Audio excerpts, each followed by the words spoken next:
And just recently, I just found out that 395 from Fifth Street all the way down to 580 is going to be tore down and downsized to 2 lanes, if I read that article correctly. Each way, 2 lanes. Which way? Each way, 4 lanes, 2 Okay. lanes each way. That's fine. And That's you're why I going to think put a that's what- roundabout there at Stewart Street? Okay. My question to you is that the amount of money that's going to be spent to do that, which is close to what, $20 million, 17 million, 18 million, it depends who you talk to. Driving around Carson City, I see streets that you could actually fall into that need to be repaired. And I'm wondering why that money, the $20 million or so, is being allocated to do that and not repair the streets that we already have. There's some major problems with the streets. Driving down Fifth Street, I live up, like I said, up on Iris. I felt my car shake, rattle, and roll just going down Fifth Street because of the potholes and because of what the streets are made of. And I think personally that it's a waste of money at this time to get that done. And yes, thank you for thinking about the bicycles, and that's important, the lives. But I really think you guys need to reevaluate your priorities and get the streets fixed here in this city, because there are some major potholes all over the city. You won't get an argument out of any of us in this room, and I don't think anybody in the town the city about potholes. I mean, because it's been a pretty brutal winter as well. But on the funding side, they're kind of 2 different pots of money.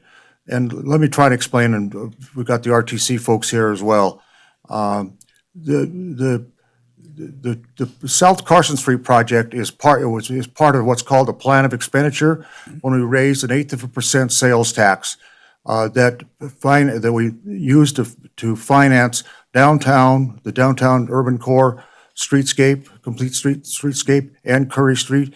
And we have some for South Carson that was also in that plan of expenditure. That's what we decided. That's how we could spend that money. Now, we've made some changes tinkering to that, so if there's any excess outside of that plan of expenditure that we're getting from sales tax that we can put into normal road maintenance. But as a matter of how that 1/8% was supposed to be spent, there is an actual plan of expenditure, and we have to comply with that. And the second side of that is that when South Carson Street was turned over to us from the state of Nevada, because it used to be a state highway, now it's owned by us.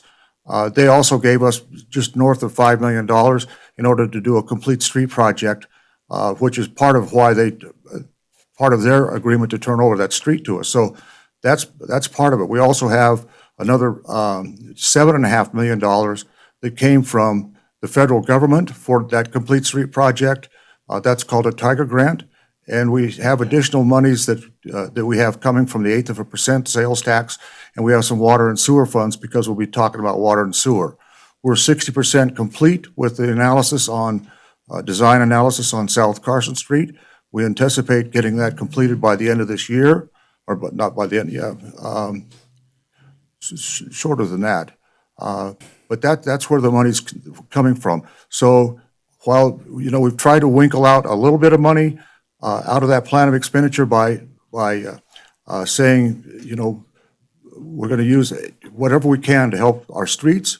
The primary thrust of that sales tax increase was to finance the public infrastructure projects that are going on around.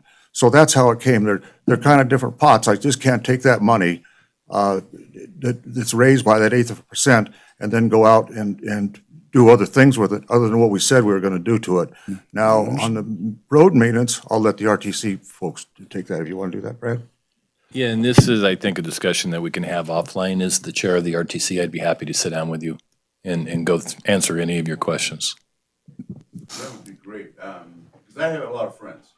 I'm the head of AMAC chapter here in Northern Nevada, and I know that a lot of conservative seniors don't have the funds to go out and fix their cars when they go into a hole.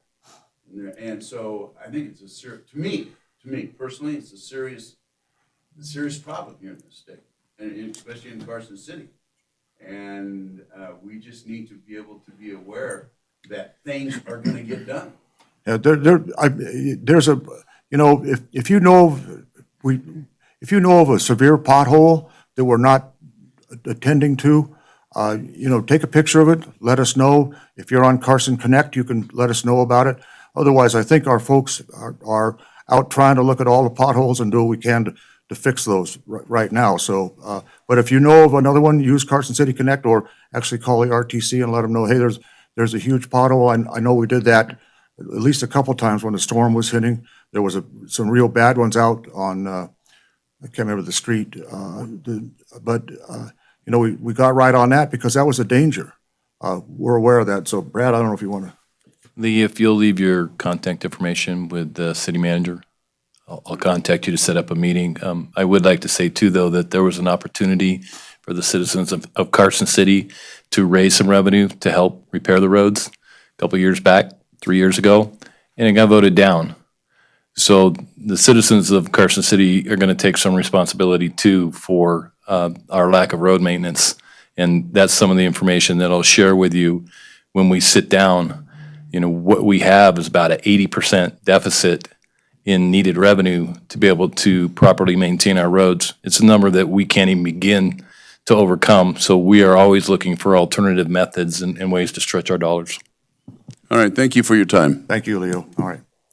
All right, other public comment? Anybody? Do I see anybody back there? All right, we take public comment is usually for each of the agenda items that we're going through today, and I think probably have public comment on all of those. And we also have public comment at the end of the meeting, and we'll have public comment when we start redevelopment, and there's a lot of opportunities for public comment. Can we now take up item number 6? This is the approval of the minutes. We have 2 minutes here, 2 sets.